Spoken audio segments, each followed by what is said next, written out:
ओम त्र्यंबकं यजामहे सुगंधिं पुष्टिवर्धनम् उर्वारुक्मिं बन्धनान् मृत्योर्मुक्षीमामतात्। ओम सर्वे भवन्तु सुखिनः सर्वे सन्तु निरामया सर्वे भद्राणि पश्यन्तु मा कश्चित् दुर्भाग् भवेत्। ओम शांति शांति शांति।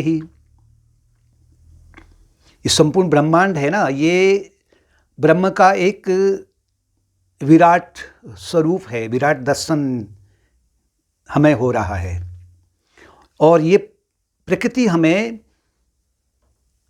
उपनिषदों की यानी कि वेदांत की शिक्षा को रात दिन समझा रहे हैं, क्योंकि जो संपूर्ण ब्रह्मांड है या जो संसार है, ये एक प्रकार का एक शास्त्र है।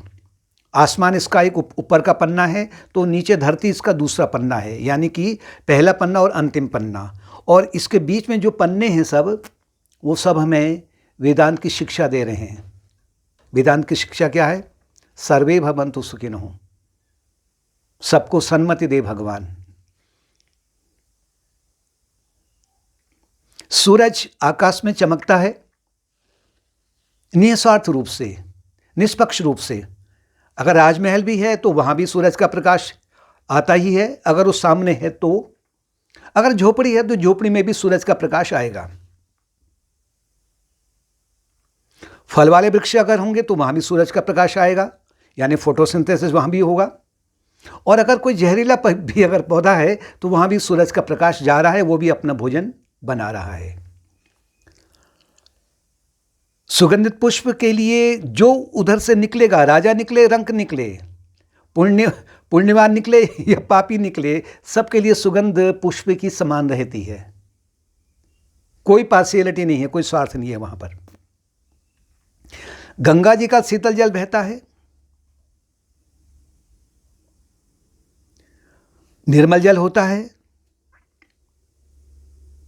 उसे गाय भी पीती है, उसे धर्मनिष्ठ भी पीता है, उसे पापी भी पीता है। लेकिन गंगा जी ने ये नहीं कहा है कि मैं केवल इनको जो धर्मनिष्ठ हैं या जो भक्त हैं हमारे उन्हीं को पिलाएंगे। गंगा जी ने नहीं कहा है। निष्पक्ष भाव से यानी परोपकार में रत हैं।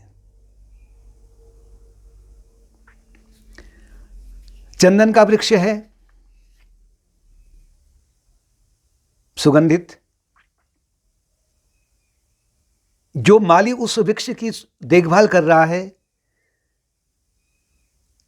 संभाल रहा है उसे, वो भी अगर उसके पास जाता है तो वहां उसको भी सुगंध देता है चंदन का वृक्ष।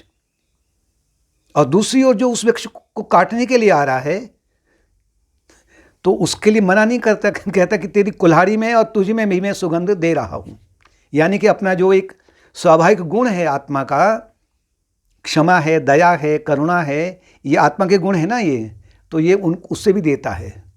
लपटत रहत भुजंग, चंदन के वृक्ष में अगर सर्प भी लपटे रहते हैं तो उनको भी शीतलता देता है। ये नहीं कहता कि भाई तुम में विष है, मैं तुमको क्यों दूं शीतलता। कोई वहां पर भी कोई स्वार्थ नहीं है, निष्पक्ष भाव से हो रहा है।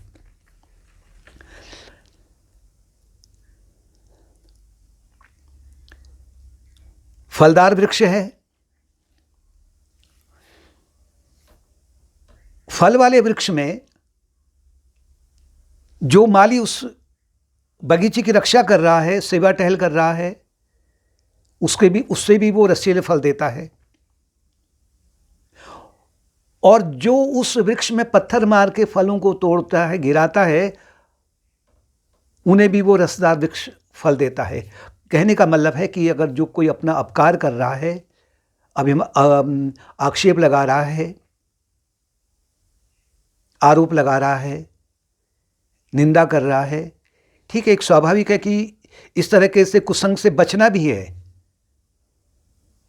और थोड़ा थोड़ा रिटेलिएट भी करना है, यानी कि उससे सुरक्षित रहने का प्रयत्न भी रखना है। लेकिन और लोगों के समान में, जो और संसारी लोग हैं उनके समान में ऐसे लोगों के प्रति प्रतिशोध की भावना नहीं रखी जाए, निंदा की भावना नहीं रखी जाए, बचाव किया जाए। पूरा अपना बचाव करना बहुत आवश्यक है, लेकिन उनके लिए भी दुर्भावना नहीं रखी जाए, क्योंकि अगर हम इनसे वेदांत की शिक्षा को नहीं लेंगे तो क्या होता है कि जिसके प्रति हम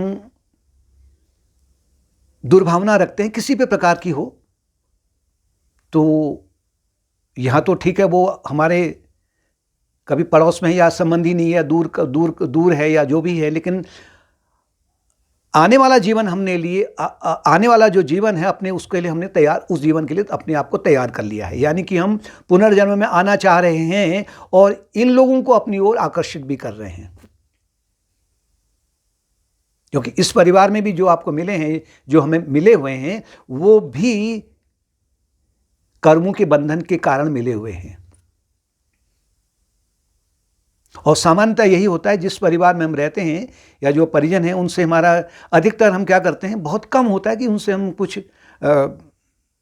अशुभ भावनाएं रखें, लेकिन ज़्यादातर एक सामान्य उनसे व्यवहार रखते हैं कि दुर्व्यवहार हमको नहीं करना चाहिए। तो वो परिजन हमको फिर अगले जन्म में नहीं मिलते हैं, अगर जन्म लेना है तो। लेकिन साधक का तो मुख्य काम क्या है, मुख्य जो उसका लक्ष्य है वो यही है कि भाई मैं जन्म ही ना लूँ। गाय जो ग्वाला उसे पालता है, चारा देता है, प्रेम करता है, वो गाय अपने बछड़े को भी दूध देती है, रोगी को भी दूध देती है, उस ग्वाले को भी दूध देती है, और पशु केवल अपने ही बच्चे को दूध देते हैं। लेकिन गाय, कोई वहां पर पार्शियलिटी नहीं है, क्योंकि वहां पर अहंकार नहीं है और सबके लिए वो दूध बराबर रहता है। अगर शत्रु भी पिएगा ना, जिसने उस गाय को मारा है या जिसने उससे काट भी लिया है, तो उसको भी उसने दूध दिया था, या उसे भी वो दूध पिलाएगी जब तक वो उसकी मृत्यु नहीं हुई है।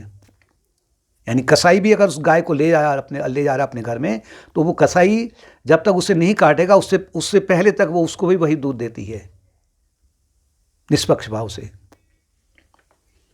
चंद्रमा की चांदनी निर्मल होती है, शीतल होती है, औषधि युक्त होती है।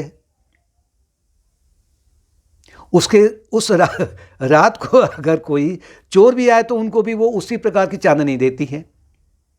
अगर कोई साधक अगर रात को साधनारत है, ध्यान लगा रहा है चंद्रमा का, तो वहां भी उसको समान रूप से प्रकाश देता है चंद्रमा।